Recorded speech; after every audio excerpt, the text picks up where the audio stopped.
पाठक institute के YouTube channel में एक बार फिर से आप सभी का स्वागत है। हम लोग जो लेक्चर सीरीज कर रहे हैं, इसमें जो आज एक नया चैप्टर स्टार्ट हो रहा है वो है हमारा पॉलीफेज सिस्टम। जब हम इस चैप्टर के इंटायर सिलेबस का अध्ययन करते हैं तो हम पाते हैं कि हमें जो इसमें पढ़ना है वो पढ़ना है कि पॉलीफेज क्या होता है, मतलब कि पॉलीफेज का इंट्रोडक्शन। उसके बाद पॉलीफेज और सिंगल फेज में क्या अंतर होता है, पॉलीफेज आखिर हम लोग क्यों उपयोग करते हैं, पॉलीफेज को उपयोग करने का कितने टाइप से हम यूज कर सकते हैं, कितने टाइप का तरीका है, और फिर उसका क्या एडवांटेज है, क्या डिसएडवांटेज है, कनेक्शन कैसे होता है, फिर कुछ टर्म है पॉलीफेज से रिलेटेड। ये सारा अध्ययन हम इस चैप्टर में करते हैं। तो जब हम इस चैप्टर में आते हैं कि पॉलीफेज सिस्टम, तो सबसे पहले हमको ये समझना चाहिए कि ये पॉलीफेज सिस्टम क्या होता है, आखिर यहाँ पे पॉलीफेज क्यों नाम दिया गया है। तो जब हम इस पॉलीफेज पे बात करते हैं कि ये पॉलीफेज सिस्टम क्यों बोला गया, तो हमारे पास इससे पहले हम लोग पढ़ चुके हैं सिंगल फेज सिस्टम। तो जो सिंगल फेज हम लोग पढ़ चुके हैं,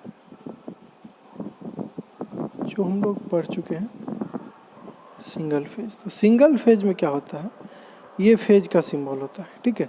सिंगल फेज में क्या होता है, मतलब अगर हम कहें कि सिंगल फेज, तो सिंगल फेज जो हम लोग पढ़े हैं, तो इसमें क्या होता है कि हम जो सप्लाई लाइन लेते हैं वो एक फेज लेते हैं। मतलब कि हमारा जो एसी सप्लाई लाइन है वो सिंगल फेज है, 220 से 250 वोल्ट और 50 हर्ट्ज, जो कि हम ट्रांसफार्मर से सीधे अपने होम अप्लायंस में लेते हैं। और एक ही वायर देखे होंगे आप, लाइव का आता है और एक न्यूट्रल का आता है, तो वो हमारा क्या होता है, वो हमारा होता है सिंगल फेज। लेकिन जब हम पॉली फेज में जाते हैं तो एग्जैक्टली डोमेस्टिकली इसका उपयोग नहीं है, मतलब घरेलू उपयोग में हम पॉलीफेज सिस्टम का यूज नहीं करते हैं। पॉलीफेज सिस्टम जब भी यूज होगा तो हम लोग पॉलीफेज सिस्टम का यूज करते हैं हमेशा इंडस्ट्रियल पर्पस के लिए। तो पॉलीफेज में क्या होता है, जैसे कि हम अगर बात करें कि सिंगल फेज, तो हमारा डोमेस्टिक इसमें क्या हुआ, लाइव का एक और न्यूट्रल का एक, अर्थ हम लोग अपने सेफ्टी के लिए लगा लेते हैं, तो ये बहुत अच्छी बात है। तो ये हमारा सिंगल फेज में आता है, एक लाइव, एक न्यूट्रल और एक अर्थ।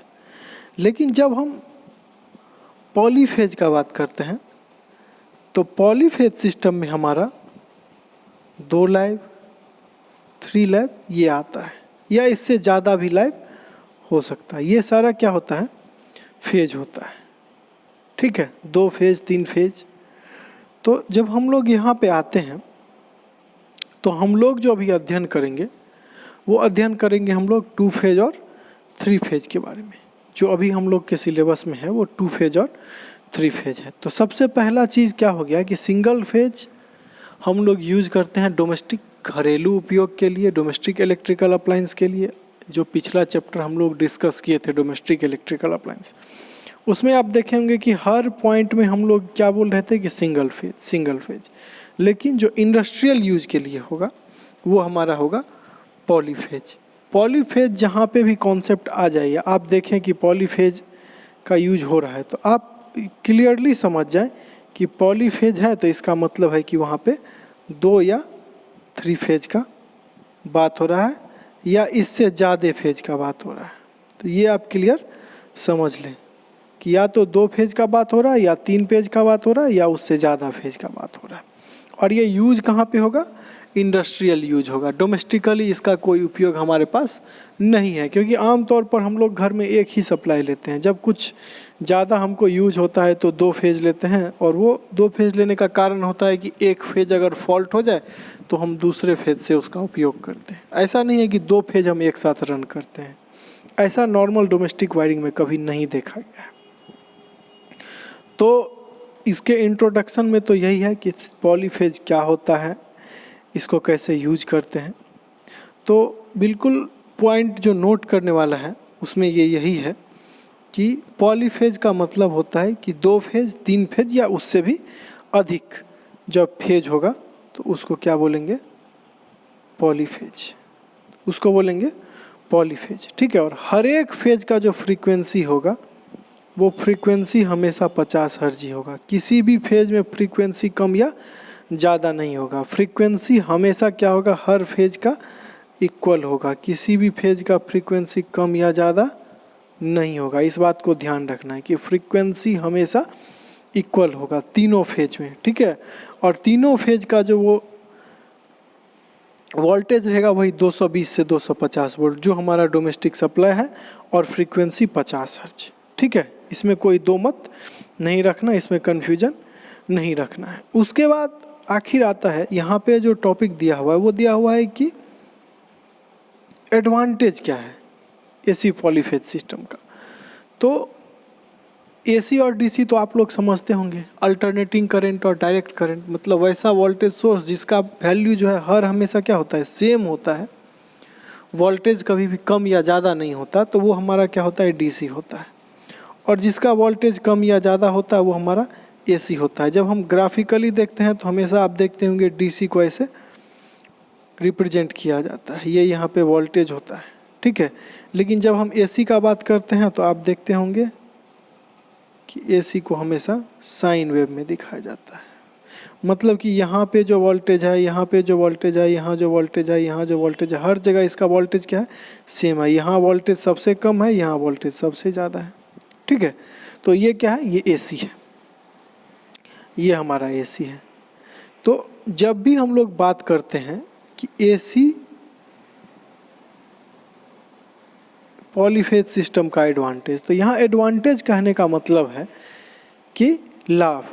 और लाभ या हानि हम कब देखते हैं, हम उसको उपयोग क्यों कर रहे हैं। सबसे पहले हम लोग को ये समझना ज़्यादा ज़रूरी है कि हम लोग आखिर एसी सिंगल फेज उपयोग करने के बजाय एसी 3 फेज उपयोग क्यों कर रहे हैं। तो सबसे पहला तो बात वही है कि एसी सिंगल फेज जो है आपका, अगर वोल्टेज अप या डाउन हो रहा है तो आप प्लेन लोड, साधारण लोड की उपकरण को ही उपयोग कर सकते हैं। अगर आपको हैवी लोड उपकरण उपयोग करना है तो हैवी लोड उपकरण में जो वोल्टेज का फ्लक्चुएशन है वो उस हैवी लोड को कहीं ना कहीं प्रॉपर तरीके से ऑपरेट नहीं होने देगा उस मशीन को, और कहीं ना कहीं उससे हमारा वर्क क्या होगा, प्रभावित होगा। तो ऐसे स्थिति में ही इंडस्ट्रियल यूज में हम लोग पॉलीफेज उपयोग करते हैं। आगे सेकेंड ईयर के सिलेबस में आप लोग देखिएगा कि आप लोग का single phase induction motor, 3 phase induction motor एक बहुत इंपॉर्टेंट टॉपिक है। तो इसमें हम लोग यही देखेंगे कि जब हम लोग सिंगल फेज इंडक्शन मोटर पढ़ेंगे तो आप लोग देखिएगा कि वहाँ पे जो भी हम लोग को मोटर पढ़ाया गया या बताया गया है, या सिलेबस में जो भी मोटर है, वो सारा का सारा जो हमारा है वो कहीं ना कहीं हमारे डोमेस्टिक इलेक्ट्रिकल अप्लायंस में लगने वाला, उपयोग होने वाला मोटर है। लेकिन जैसे ही हम 3 फेज मोटर में पढ़ जाएंगे, उसके सिलेबस को देखेंगे, उस चैप्टर को पढ़ेंगे, तो हम पाएंगे कि जो 3 फेज सिस्टम है उसमें जो भी मोटर हम लोग 3 फेज में पढ़ रहे हैं वो सारा का सारा कहीं ना कहीं हमको इंडस्ट्रियल यूज के लिए ही उपयोग होता है। और इंडस्ट्रियल यूज में 3 फेज इंडक्शन मोटर सबसे ज़्यादा उपयोग होने वाला मोटर है। मतलब अगर हम बात करें कि अगर किसी इंडस्ट्री में 1000 मोटर है तो उसमें 3 फेज इंडक्शन मोटर की संख्या लगभग 800 हो सकती है। मतलब 80% तक जो मोटर यूज होता है वो कौन सा यूज होता है मोटर, वो होता है 3 फेज इंडक्शन मोटर। तो जब हम बात करते हैं कि उसका लाभ क्या है, तो सबसे पहला लाभ तो यही होगा, अगर देखा जाए लाभ को, तो सबसे पहला लाभ यही होगा कि वो लोड को प्रॉपर तरीके से हैंडल कर पाता है। और यही एक बहुत बड़ा कारण है कि हम लोग एसी सिंगल फेज से 3 फेज में आगे बढ़े और एसी सिंगल फेज को यूज़ ना करके 3 फेज को उपयोग किए हैं। अब आपका बीच में क्वेश्चन आएगा कि 2 फेज क्यों नहीं बोल रहे हैं सर। तो जब हम लोग उस टॉपिक पे आएंगे जस्ट अभी थोड़ा देर के बाद, तो हम लोग डिस्कस करेंगे कि सिंगल फेज के बाद आखिर सीधे हम लोग 3 फेज में क्यों आ गए, 2 फेज पे क्यों नहीं कंसंट्रेट किए। तो जब हम इसके लाभ के बारे में देखते हैं तो पहला लाभ क्या हो गया कि लोड बहुत प्रॉपर तरीके से ये हैंडल कर पाता है, इस कारण से इस मोटर का 3 फेज मतलब पॉलीफेज सिस्टम का उपयोग किया जाता है। ठीक है, उसके बाद लोड जो है कहीं ना कहीं जब कोई भी मोटर स्टार्ट होता है तो उसको क्या चाहिए, उसको स्टार्टिंग टॉर्क चाहिए। ये आप लोग मोटर चैप्टर में पढ़ेंगे।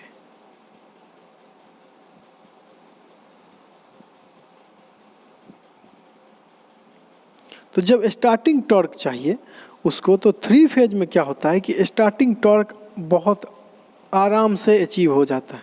तो इस कारण से भी हम लोग 3 फेज सिस्टम को यूज करते हैं। तो पहला तो जो अगर हम इस पॉइंट पे बात करें, बुक के टॉपिक पे बात करें और बुक के नोट्स पे बात करें, तो जो हम लोगों ने बोला कि सबसे पहला अगर देखते हैं तो इसमें क्या दिया हुआ है कि टॉर्क। देखिए यहाँ पे वही बात जो हम लोग बोल रहे थे कि टॉर्क की प्रकृति में जो है वो सिंगल फेज मोटर के तुलना में क्या होता है, इसमें अधिक होता है, उत्तम होता है। देखिए पॉइंट नंबर 2 बहुत इंपॉर्टेंट पॉइंट है। ठीक है, उसके बाद बोला जाता है क्या कि इसका जो क्षमता होता है, ठीक है, ऑब्वियस सा बात है, 1 फेज से मोटर चल रहा है उसका क्षमता और 3 फेज से मोटर चल रहा है उसका क्षमता, दोनों में अंतर होगा ही होगा। तो वही बोल रहा है कि एकल फेज मोटर का जो क्षमता होता है, अशुशक्ति होता है, वो 3 फेज मोटर के तुलना में कम होता है। मतलब पॉलीफेज में हम लोग को जो अशुशक्ति मिलता है, पावर मिलता है, वो ज़्यादा मिलता है। हॉर्स पावर जो है वो एग्जैक्टली हम लोग कोई भी जो मोटर होता है उसको हॉर्स पावर में ही मेजर करते हैं और डायरेक्ट रिलेशन है इसका किलोवाट से। उसके बाद बोलता है कि दक्षता, मतलब कि पॉइंट नंबर 3 पे अगर हम आते हैं तो बोल रहा है कि दक्षता मतलब कहीं ना कहीं जो मोटर है उसका इफ़िशियंसी क्या होता है, ज़्यादा अच्छा होता है। क्यों इफ़िशियंसी अच्छा होता है ये हम लोग 3 फेज में जब जाएंगे तो जस्ट देखेंगे पॉलीफेज में कि पॉलीफेज मतलब 3 फेज का इफ़िशियंसी क्यों ज़्यादा होता है। देख रहे हैं आप, जहाँ भी आप देख रहे हैं 3 फेज 2 फेज का कहीं पे आपको नहीं दिखाई दे रहा, चर्चा नहीं होता है, बहुत कम होता है। उसका कारण है जो कि हम अभी जस्ट आप लोग को बोले हैं कि इस पर हम लोग डिस्कस करेंगे। ठीक है, उसके बाद क्या होता है, टॉर्क जैसे ही होगा तो सिंगल फेज मोटर में टॉर्क नहीं रहता है। आप लोग देखते होंगे कंडेंसर लगा करके हम लोग टॉर्क देते हैं। फैन में हम लोग, आप इस बात को डिस्कस भी कर चुके हैं जब डोमेस्टिक इलेक्ट्रिकल अप्लायंस हम लोग कर रहे थे। तो ये सेल्फ स्टार्ट नहीं होता है, जबकि 3 फेज जो होता है वो सेल्फ स्टार्ट होता है। बहुत इंपॉर्टेंट पॉइंट है ये। मतलब मैग्नेटिक फील्ड जो है इसमें ऑटोमेटिकली इतना ताकतवर होता है कि वो 3 फेज सिस्टम जो है, मोटर अगर उससे बना हुआ है तो उसको ऑटोमेटिकली ऑपरेट कर देता है। या ट्रांसफार्मर में भी आता है सिंगल फेज 3 फेज, ये सब हम लोग आगे देखेंगे। उसके बाद बोलता है कि जब हम लोग इसको यूज करते हैं पॉलीफेज सिस्टम को, ठीक है, तो ये यूज करने में भी थोड़ा सा इजी होता है। अब बोलिएगा कि सर 3 फेज है, यूज करने में इजी कैसे होगा? तो उसका मतलब कहने का ये है कि यूज करने में इजी होता मतलब बहुत ज़्यादा कॉम्प्लेक्स नहीं होता है। जैसे सिंगल फेज को यूज करना आसान है, उसी तरह 3 फेज को भी यूज करना बहुत ही आसान है। इसके बाद हम लोग को कुछ कंपैरिजन दिया हुआ है कि सिंगल फेज और 3 फेज में क्या कंपैरिजन है। ठीक है, तो ये वही सारा कंपैरिजन होगा। तो कोई भी कंपैरिजन होगा तो यहाँ पे आप ऑब्वियस सा बात है कि सिंगल फेज से जो हमेशा वो होगा वो अच्छा होगा, कौन सा? पॉलीफेज। ठीक है, तो इसका बहुत सारा पॉइंट है, लगभग हमको लग रहा है इसमें 8 से 9 पॉइंट होगा, 10 पॉइंट। ठीक है, तो ये सारा का सारा दिया हुआ है पॉइंट। एक बार हम लोग इस पॉइंट को देख लेते हैं कि क्या है ये पॉइंट। वैसे हम लोग इसको डिस्कस जो स्टार्टिंग इंट्रोडक्शन था उसमें ही कर चुके हैं। ठीक है, तो जब हम लोग पॉइंट पे आते हैं तो बोल रहा है कि यहाँ पे देखिए इम्पोर्टेंट पॉइंट है, क्या है कि घूमते हुए चुंबकीय क्षेत्र के कारण बहुकलीय मोटर स्वयं स्टार्ट होता है, मतलब कि सेल्फ स्टार्ट होता है। और सिंगल फेज मोटर क्या होता है? सेल्फ स्टार्ट नहीं होता है। तो ये एक इम्पॉर्टेंट पॉइंट है, ठीक है। पॉइंट नंबर 3 एक बहुत इम्पॉर्टेंट पॉइंट है, क्या है कि सिंगल फेज जो होता है वो सेल्फ स्टार्ट नहीं होता है और पॉलीफेज जो होता है वो सेल्फ स्टार्ट होता है। पहला पॉइंट में क्या दिया हुआ है कि अगर हम लोग सिंगल फेज जनरेटर देखिए, एकल कलिया जनरेटर्स, एकल कलिया मतलब सिंगल फेज, ठीक है, का आउटपुट जो है वो 3 फेज जनरेटर की तुलना में क्या होता है, आधा होता है। मतलब कि सिंगल फेज जनरेटर का जो आउटपुट होता है वो 3 फेज जनरेटर की तुलना में आधा होता है। ऑब्वियस सा बात है, अगर ये आधा होगा तो ये क्या होगा, ये दोगुना होगा। तो जब इस लैंग्वेज को यहाँ पे लिखेगा तो ये लिखेगा कि 3 फेज जो जनरेटर होता है उसका जो आउटपुट होता है वो सिंगल फेज से दोगुना होता है। ये बात आपको समझ में आ गया होगा कि ये अगर आधा होगा एकल फेज का तो ये ऑटोमेटिकली दोगुना होगा। जब पॉइंट नंबर 2 में देखिए, पॉइंट नंबर 2 में दिया हुआ है कि लाइटिंग का जो मतलब वोल्टेज जो हमको लेना है, मतलब डिस्ट्रीब्यूशन का यहाँ पे मतलब कि ये बात बोल रहा है कि एक फेज अगर कोई भी सिस्टम है तो उससे हम लोग वोल्टेज जो होता है वो एक ही विधि से ले सकते हैं, ठीक है। एक ऑब्वियस सा बात है, मान लीजिए कि आप ट्रांसफार्मर से कोई लाइन लोड लिए हैं तो आपके घर में एक फेज आया है और किसी के घर में 3 फेज आया है। तो एक फेज से जो लाइन होगा या लाइन वोल्टेज होगा वो कितना होगा, 230 से 250। लेकिन 3 फेज अगर आ रहा है तो 230 करके 3 वोल्टेज उसको अवेलेबल है। तो वहाँ पे क्या है, सोर्स ज़्यादा है। तो ऑब्वियस सा बात है, वही चीज़ ये बोल रहा है कि सिंगल फेज में जो है ना, मतलब वोल्टेज लेना एक से ज़्यादा विधि से संभव नहीं है, जबकि पॉलीफेज में बहुत तरीक़ा से हम लोग वोल्टेज ले सकते हैं, ठीक है। उसके बाद आगे के पॉइंट में बोलता है कि टॉर्क जो होता है वो असमान होता है। क्यों असमान होगा, क्योंकि जैसे ही सिंगल फेज सिस्टम है तो एसी करंट है, फ्रीक्वेंसी बार बार चेंज हो रहा है, सॉरी फ्रीक्वेंसी तो 50 हर्ट्ज है लेकिन उसका फेज जो है वो हमेशा चेंज हो रहा है, वोल्टेज हमेशा चेंज हो रहा है, फ्लक्स हमेशा चेंज हो रहा है। तो जब फ्लक्स हमेशा चेंज हो रहा है, वोल्टेज हमेशा चेंज हो रहा है, तो टॉर्क क्या होगा, हमेशा चेंज होगा। लेकिन 3 फेज में क्या है, टॉर्क कभी नहीं बदलेगा क्योंकि तीनों का क्रॉस होता है उसका टॉर्क। हम लोग जस्ट इसको आगे देखेंगे। तो एक बहुत इम्पॉर्टेंट पॉइंट, ये चौथा पॉइंट भी है, ठीक है, कि टॉर्क जो होता है वो इक्वल होता है 3 फेज में और सिंगल फेज में टॉर्क जो होता है वो इक्वल नहीं होता है। देखिए जो भी पॉइंट इसमें होगा ना वो कहीं ना कहीं टॉर्क से होगा, वोल्टेज से होगा, आउटपुट से होगा। ये बात आप एकदम क्लियर समझ लीजिए, ठीक है। आगे के पॉइंट में भी हम देख रहे हैं तो वही दिया हुआ है कि टॉर्क जो होता है वो उत्तम होता है और इसीलिए इसकी क्षमता उत्तम होती है। मतलब इसका जो क्षमता होता है वो उत्तम होता है। क्यों होता है, क्योंकि टॉर्क उत्तम होता है, ठीक है। और यहाँ पे क्या होता है कि इसका क्षमता कम होगा। क्यों क्षमता कम होगा, क्योंकि पावर फैक्टर मतलब फ्लक्स जो कट हो रहा है वो क्या हो रहा है, कम हो रहा है, बार बार चेंज हो रहा है, टॉर्क हमेशा बदल रहा है, तो उसका क्षमता ऑटोमेटिकली कम होगा।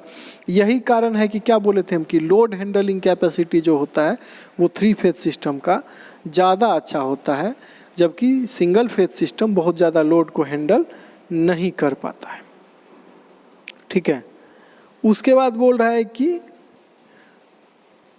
दोष ढूंढना, मतलब अगर फॉल्ट है उस फॉल्ट को ढूंढना यहाँ पे सरल नहीं होता है, और यहाँ बोल रहा है कि फॉल्ट को ढूंढना सरल है। मतलब कहने का ये है कि 3 फेज सिस्टम है तो उसमें 3 फेज हैं, कौन सा फेज में फॉल्ट है हम लोग उसको पता कर लेते हैं। लेकिन अगर सिंगल फेज है तो उसमें एक ही फेज है, अगर उसमें फॉल्ट हो गया तो हमको पूरा का पूरा अपना कनेक्शन चेक करना पड़ेगा, पूरा का पूरा जो हमारा फेज सिस्टम है उसको देखना पड़ेगा। और 3 फेज में अगर फेज एक कोई फॉल्ट है तो पता चल जाएगा कि हाँ ये वाला फेज फॉल्ट है। तो ये बोल रहा है कि फॉल्ट ढूंढना कंपेयर देन आसान है, लेकिन 3 फेज में भी अगर फेज नहीं पता चल रहा है कि कौन सा फेज खराब है तो फिर इसमें सिंगल फेज से बहुत ज़्यादा टफ हो जाएगा फॉल्ट ढूंढना, ठीक है। इसके बाद बोल रहा है कि HP मतलब हॉर्स पावर, जो क्षमता है वो ऑब्वियस सा बात है अधिक होगा 3 फेज में, और इसमें कम होगा। 1 हॉर्स पावर से आसपास होता है 1.5 HP तक, लेकिन ये 10 HP 20 HP 50 HP तक भी हो सकता है, इसमें कोई दिक्कत नहीं। 1000 HP 1200 HP भी आप सुनते होंगे। तो ये कहीं ना कहीं जो है वो 3 फेज सिस्टम में ही हो सकता है, पॉली फेज में ही हो सकता है, सिंगल फेज में ऐसा नहीं हो सकता है। अब बोल रहा है कि सेम साइज का मोटर है लेकिन कोई 3 फेज का मोटर है, कोई 1 फेज का मोटर है, तो इसका जो होता है वो पावर ज़्यादा होगा। ऑब्वियस सा बात है, हाइट सेम है किसी आदमी का, वेट सेम है किसी आदमी का, तो उसका जो होगा स्ट्रेंथ सेम होगा। लेकिन अगर किसी आदमी का हाइट सेम है और वेट में कुछ अंतर है तो कहीं ना कहीं उसके स्ट्रेंथ में तो अंतर होगा। तो वही बात बोल रहा है कि इसका जो होता है वो स्ट्रेंथ हमेशा ज़्यादा होगा। साइज सेम होने से मतलब नहीं है। वोल्टेज सोर्स तो वो 3 फेज है या 2 फेज है, पॉली फेज है वो, और यहाँ पे क्या है, सिंगल फेज है। तो साइज से मतलब नहीं है यहाँ पे, फेज वोल्टेज अगर यहाँ पे 1 है और यहाँ पे 2 या 3 है तो कहीं ना कहीं उसका क्षमता ज़रूर ज़्यादा होगा। नेक्स्ट पॉइंट में बोल रहा है कि पावर को एक दी गई दूरी तक 3 फेज जो होता है ले जाने में के लिए कॉपर और दूसरे सामान की कम आवश्यकता होती है, ठीक है। लेकिन बोल रहा है कि सिंगल फेज में पावर को ले जाने के लिए कॉपर की आवश्यकता होती है, ठीक है। उसके बाद का जो पॉइंट है वो बोल रहा है कि फिर जनरेटर और अल्टरनेटर के बारे में बोल रहा है। देखिए, अल्टरनेटर हो या जनरेटर हो या कोई मोटर हो या कोई सिंक्रोनस मशीन हो या एसिंक्रोनस मशीन हो, हमेशा जो है वो पॉलीफेज सिस्टम जहाँ पे भी यूज हो रहा है तो कहीं ना कहीं उसका क्षमता ज़्यादा होगा ही होगा, क्योंकि उसमें टॉर्क ज़्यादा होता है, ठीक है। तो इसी चीज़ को यहाँ पे डिस्कस किया है। इसके बाद आता है कि टाइप्स ऑफ पॉलीफेज सिस्टम। जब हम लोग टाइप्स ऑफ पॉलीफेज सिस्टम आते हैं तो इसमें 2 टाइप्स है पॉलीफेज सिस्टम का। पहला है 2 फेज सिस्टम, दूसरा है 3 फेज सिस्टम। देखिए, पॉलीफेज सिस्टम में जो 2 टाइप है 2 फेज और 3 फेज, तो हम लोग देखते हैं कि 2 फेज हम लोग नहीं सुनते हैं कि 2 फेज सिस्टम यहाँ यूज हो रहा है। जब भी सुनते हैं तो 3 फेज सिस्टम यूज हो रहा है। इसका कारण क्या है कि 2 फेज सिस्टम और सिंगल फेज सिस्टम में बहुत ज़्यादा अंतर नहीं है। 1 फेज के बाद अगर कोई उपयोगी है तो वो 3 फेज ही है। 2 फेज में जो टॉर्क होता है या बोले कि फ्लक्स उत्पन्न होता है वो सफिशिएंट नहीं होता है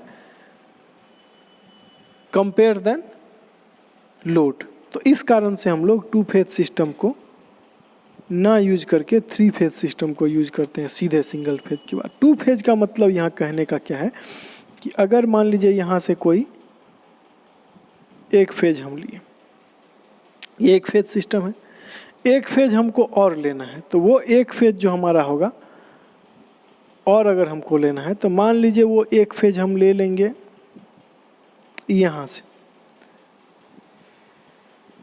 थोड़ा सा फेज डिफरेंस तो होगा, तो जब ये फेज डिफरेंस होगा, 2 फेज हम ले लिए, तो आप यहाँ पे क्या देख रहे हैं कि 3 फेज अगर होता तो हम आगे डिस्कस करेंगे कि बहुत आराम से ये वोल्टेज और लोड को मैनेज कर लेता है। लेकिन 2 फेज में क्या है कि अगर इस पॉइंट पे यहाँ पे ये 0 वोल्ट दे रहा है तो यहाँ पे ये भी क्या दे रहा है, 0 वोल्ट, ठीक है।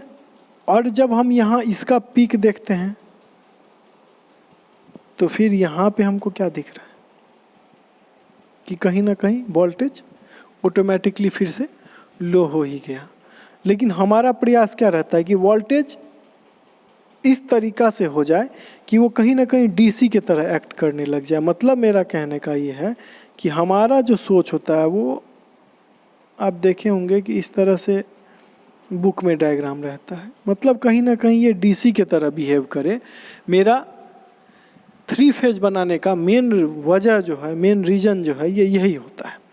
तो 2 फेज में जो एक बहुत बड़ा अनकॉमन सा रीज़न है वो यही है कि वो लोड को 3 फेज के तुलना में बहुत ज़्यादा नहीं अच्छे से कंपेयर कर पाता है, हैंडल कर पाता है।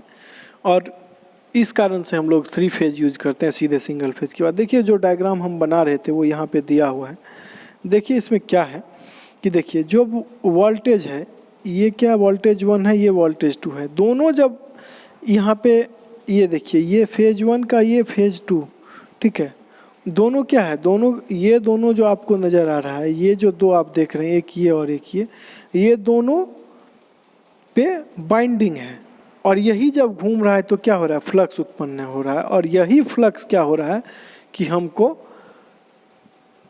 जो आप देख रहे होंगे कि मैग्नेटिक फोर्स हो रहा है या इंडक्शन हो रहा है, म्यूचुअल इंडक्शन हो रहा है, जो भी इलेक्ट्रिसिटी का प्रोडक्शन हो रहा है, वो सारा का सारा इस फ्लक्स के ही अंडर आता है। अगर ये फ्लक्स नहीं होता तो ये इलेक्ट्रिसिटी हम जनरेट मोटर में या जनरेटर से या किसी भी पॉलीफेज या सिंगल फेज सिस्टम से इलेक्ट्रिसिटी हमको नहीं मिल पाता। कहीं ना कहीं फ्लक्स इसमें एक बहुत इंपॉर्टेंट है। और आप लोग को एक चैप्टर भी है मैग्नेटिक वाला, तो वो एक बहुत इंपॉर्टेंट चैप्टर होता है। पूरे सेकेंड ईयर में आपको बहुत ज़्यादा उस चैप्टर का उपयोग देखने को मिलेगा। तो जब हम लोग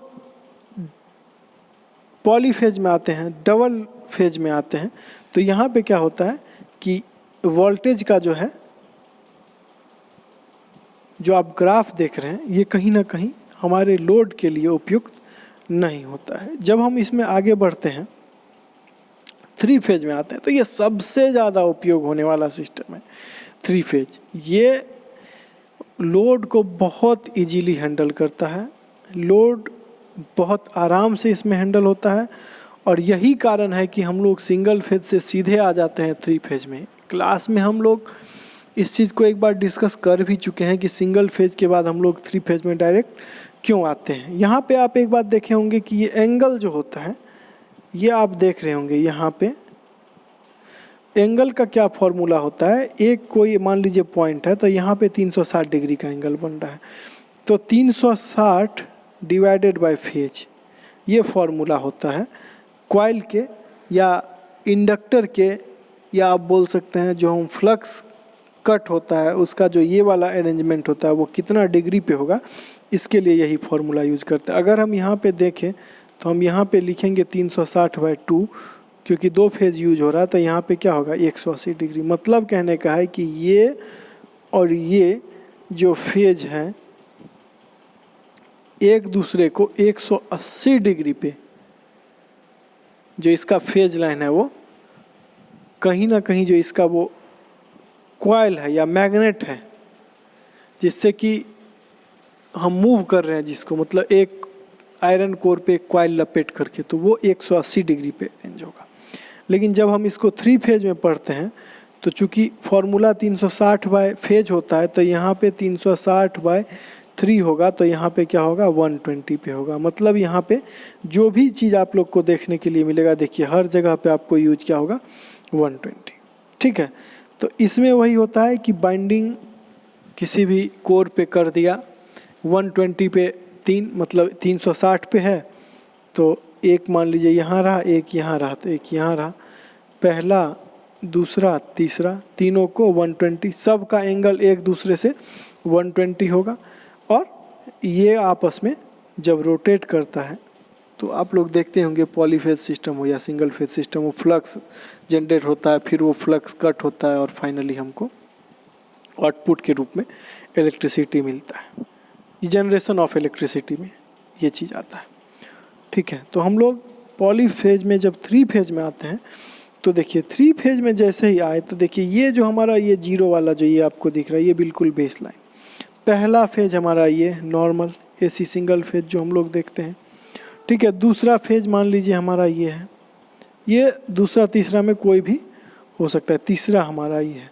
तो यहाँ पे आप क्या देख रहे हैं कि कहीं भी इसके वैल्यू को ये जीरो होने नहीं दे रहा। एक बार जब ये जीरो से स्टार्ट हो गया, तो यहाँ पे भले ये जीरो दिख रहा है, लेकिन यहाँ पे क्या है पिक पे है, यहाँ पे माइनस में पिक पे है। लेकिन पिक माइनस या प्लस से मतलब नहीं होता है, यहाँ पे माइनस का मतलब डायरेक्शन है, ना कि वोल्टेज माइनस में हो रहा है। वोल्टेज कभी भी माइनस में नहीं जाता है। तो यहाँ पे क्या देख रहे हैं कि वोल्टेज जीरो पे कभी नहीं आता है। देखिए अगर हम स्टार्ट करते हैं यहाँ पे तो वोल्टेज यहाँ पे भी यहाँ पे पिक है या फिर यहाँ पे पिक है, चाहे वो डायरेक्शन कुछ भी हो। यहाँ पे देखिए यहाँ पे भी वोल्टेज जीरो नहीं हो रहा है, यहाँ भी वोल्टेज जीरो नहीं है, यहाँ भी जीरो नहीं है, यहाँ भी जीरो नहीं है। मतलब पूरा का पूरा जब हम देखते जाते हैं तो शुरू से लास्ट तक हम देखते चले जाएंगे, कहीं भी हमारा वोल्टेज क्या हो रहा है, जीरो नहीं हो रहा है। तो जब वोल्टेज हमारा जीरो नहीं हो रहा है तो मशीन जो है हमारा वो हमारा माइक्रो सेकेंड के लिए भी रुक नहीं रहा है। तो कहीं ना कहीं लोड जो हमारा है इसी कारण से वो क्या होता है, प्रॉपर्ली जो है हमारा लोड हैंडल होता है। और यही कारण है कि हम सिंगल फेज से सीधे 3 फेज में आ जाते हैं। ठीक है, ये कुछ मैथमेटिकल टर्म है, साइन ओमेगा टी। ठीक है, ये तो सिंगल फेज में ही आप लोग देखे होंगे, साइन ओमेगा टी। ठीक है, इसको हम लोग बहुत ज़्यादा आगे भी डिस्कस करेंगे। ठीक है, ये वही 3 टर्म तीनों फेज के लिए है। मतलब आर का मतलब यहाँ पे रेड, वाई मतलब येलो और बी मतलब ब्लू है। ठीक है, तो यही पहला फेज का ये है। दूसरा फेज को -120 कर रहा है और तीसरा फेज -240 कर रहा है। ये क्यों कर रहा है, मतलब क्योंकि पहला फेज तो ये 360 पे है तो इसमें से 120 माइनस कर रहा है, तो ये कितना बच जाएगा 240 पे, और ये 240 माइनस करेगा तो ये बच जाएगा 120 पे। तो यही मतलब यहाँ पे जो हम बोले थे आपको कि 3 फेज डिवाइडेड बाय 3 करके 120 पे अरेंजमेंट होता है, तो उसी को यहाँ पे दिखाया है। और ई आर बराबर E max sine omega T, ये बहुत इम्पॉर्टेंट और स्टार्टिंग से हम लोग इसको पढ़ते आ रहे हैं, बेसिक फार्मूला है ये।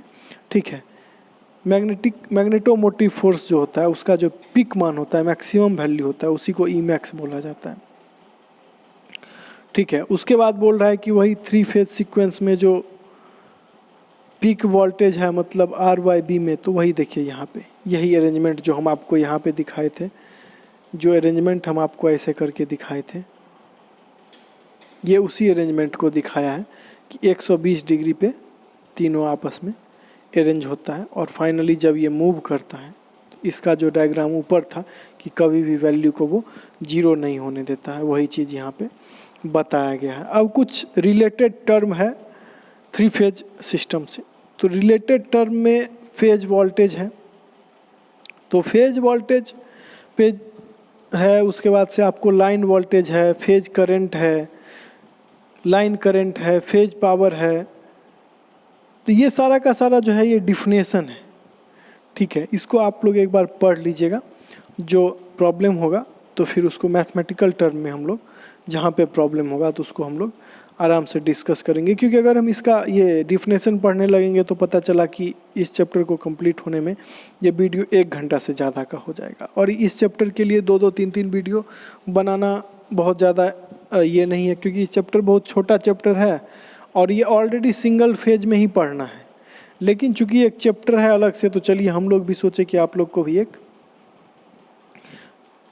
अलग से सेपरेट वीडियो दे दिया जाए। ठीक है, पावर कहीं भी होगा तो आप याद रखिएगा कि VI cos phi होता है।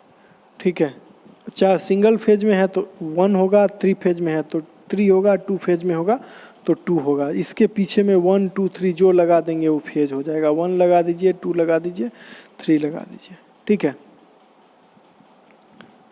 आते हैं उसके बाद हम इसमें एक इम्पॉर्टेंट क्या है, स्टार और डेल्टा। ठीक है, जो एक इम्पॉर्टेंट यहाँ पे है वो स्टार और डेल्टा संयोजन है। ठीक है, जो कि इम्पॉर्टेंट है समझने के लिए, और बाद में आपको प्रैक्टिकली जब इसको देखिएगा आप तो आपको बहुत अच्छे से पता चलेगा। ठीक है, तो स्टार और डेल्टा में मेन क्या होता है, स्टार और डेल्टा दोनों आपस में एक दूसरे के इक्विवेलेंट है। मतलब अगर किसी भी सर्किट में स्टार का जो वैल्यू है वही वैल्यू हमेशा क्या होता है, डेल्टा का। तो सबसे पहला बात ये कंफ्यूज नहीं होना है कि स्टार अलग चीज़ है, डेल्टा अलग चीज़ है। चाहे स्टार हो या डेल्टा हो, दोनों आपस में इक्विवेलेंट है। किसी भी कॉम्बिनेशन को हम लोग अपने मन से स्टार से डेल्टा में कन्वर्ट कर सकते हैं, डेल्टा से स्टार में कन्वर्ट कर सकते हैं अपने सुविधा के अनुसार। इसमें कोई दिक्कत नहीं है, क्योंकि दोनों हमेशा क्या है, इक्विवेलेंट है। तो जब हम लोग पहला आते हैं जो टॉपिक है स्टार और डेल्टा, इसको क्यों बोलते हैं। देखिए ये दिखता कैसा है, ये दिखता है डेल्टा की तरह, इसीलिए इसको बोल दिया डेल्टा।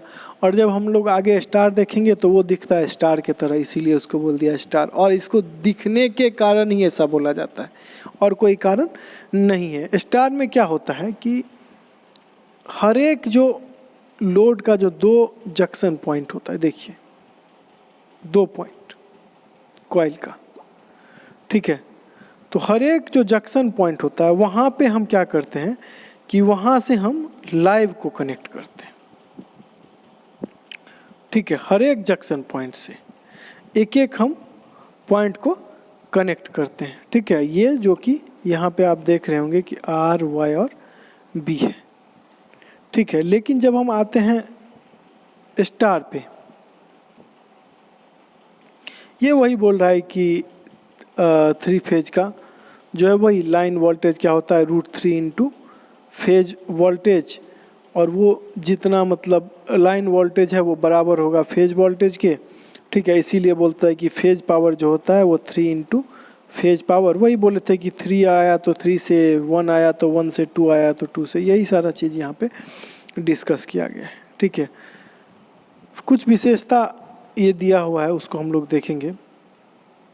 जब यहाँ पे फिर से हम आ जाते हैं स्टार पे, तो स्टार पे देखिए वही चीज़ है, स्टार के तरह यहाँ पे ये दिख रहा है, इसीलिए इसको कौन सा संयोजन बोल दिया, स्टार संयोजन बोल दिया। और स्टार संयोजन में यहाँ पे क्या है, 2 स्टार संयोजन को यहाँ पे एग्जैक्टली ये मतलब कि दिखाया है। तो इसमें क्या होता है, जो ये तीनों का मीट पॉइंट होता है जंक्शन पॉइंट, उसको हम लोग न्यूट्रल कर देते हैं, और बाकी जो 1, 2 और ये 3 दिख रहा है, इस तीनों को हम लोग फेज बना देते हैं।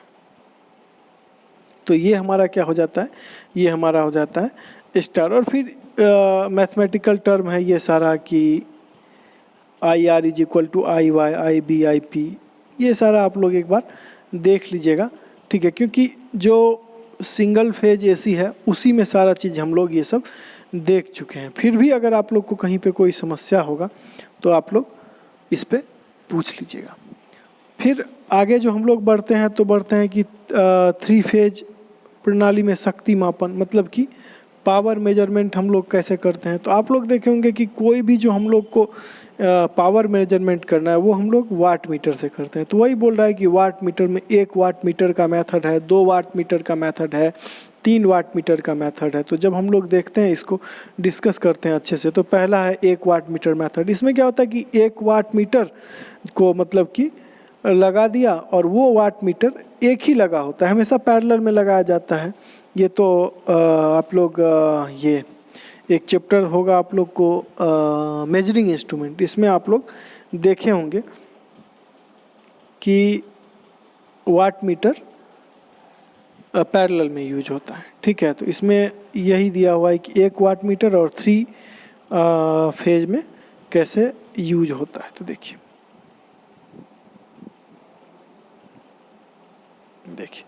न्यूट्रल है, देखिए यहाँ पे बहुत अच्छा है ये। पहला न्यूट्रल पे कोई 1 वाट मीटर यूज करें, 2 करें, 3 करें, पहला जो हमारा पॉइंट है वो हमारा कौन सा होगा, पहला पॉइंट होगा हमारा न्यूट्रल।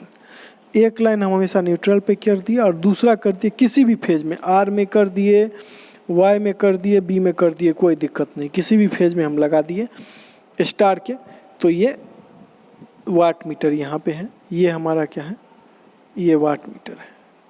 तो ये हमको क्या कर दिया, मेजर करके दे दिया वाटेज, जो कि यहाँ पे ये दिया हुआ है। तो ये 1 वाट मीटर। जब इसमें 2 वाट मीटर रहता तो हम लोग क्या करते, एक तो यहाँ यूज किए ही है, एक किसी और के साथ Y या B के साथ। देखिए आगे है डायग्राम में, इसको हम लोग देखते हैं। देखिए 2 वाट मीटर, देखिए जब 2 वाट मीटर में हम लोग आते हैं तो यहाँ भी हम लोग क्या देख रहे हैं, 1 वाट मीटर ये हमारा, 1 वाट मीटर ये है। न्यूट्रल पे देखिए, देखिए वाट मीटर का एक लाइन क्या है यहाँ पे, हमेशा देखिए यहाँ पे जो वाट मीटर है कहीं ना कहीं ये न्यूट्रल से ही कनेक्ट कर रहा है, और दूसरा यहाँ पे B पे लगा है, एक R पे लगा है। अगर 3 वाट मीटर होता तो वहाँ पे Y पे भी लगा हुआ होता वाट मीटर। देखिए आगे देखते हैं हम लोग, देखिए 3 वाट मीटर, R पे भी 1 वाट मीटर, Y पे भी 1 वाट मीटर, और बी पे भी 1 वाट मीटर, तीनों पे 1-1 वाट मीटर लगा हुआ है और तीनों फेज के करंट को ये मेजर कर रहा है, देख रहा है कि जो हमारा शक्ति है, पावर है, वो क्या है। ठीक है, उसके बाद बोल रहा है कि फेज सीक्वेंस मीटर, ये क्या होता है कि फेज सीक्वेंस में मतलब कि सीक्वेंस में इसको मेजर कर लेता है फेज को। ठीक है, और वो इंडिकेट कर देता है कि हाँ मतलब RYB में कौन सा क्रम है और वो एंगल जो 120 डिग्री पे संयोजित होता है। ठीक है, तो उसके सीक्वेंस को ये मेजर कर लेता है बहुत आराम से। ठीक है, देखिए ये यहाँ पे दिया हुआ है, देखिए यहाँ पे आपको दिख रहा होगा, ये यहाँ पे लिखा हुआ है RYB RBY, सीक्वेंस मेजर कर लेगा ये। मतलब सीक्वेंस मतलब R कहाँ पे है, पहले R है, पहले B है, Y है, मतलब कौन सा सीक्वेंस में RBY में है या BRY है, ये सीक्वेंस मेजर करेगा, इसीलिए इसको सीक्वेंस मीटर बोल रहा है। और यहाँ पे ये क्या है, ये इसका टर्मिनल पॉइंट है और यहाँ पे हम लोग इसका देखते हैं आउटपुट। ठीक है, तो वीडियो बहुत लंबा हो गया है। ठीक है, फिर भी थोड़ा शॉर्ट में ही बनाया गया है, तो अगर आप लोग को कहीं पे कोई परेशानी होगा तो आप लोग इसका पूछेंगे, कोई दिक्कत होगा तो इस पे हम लोग आगे डिस्कस करेंगे। ठीक है, सिंगल फेज में ये सारा चीज़ आप लोग पढ़ चुके होंगे, इसीलिए थोड़ा शॉर्ट में इसको बनाया गया है। ठीक है, लेकिन अगर आप लोग को कहीं पे फिर भी समस्या होगा तो आप लोग आराम से पूछ सकते हैं। पूछने का तरीका आपको पता है कि आप पाठक इंस्टीट्यूट के यूट्यूब चैनल पे भी कमेंट करके पूछ सकते हैं कमेंट सेक्शन में, या फिर आप पाठक इंस्टीट्यूट के या पाटलिपुत्रा टेक्निकल कॉलेज के या पाटलिपुत्रा टेक्निकल इंस्टीट्यूट के व्हाट्सएप ग्रुप में एडमिन से मैसेज करके पूछ सकते हैं, और कंसर्न टीचर से भी आप इस पे डिस्कस करके पूछ सकते हैं। Okay, thank you.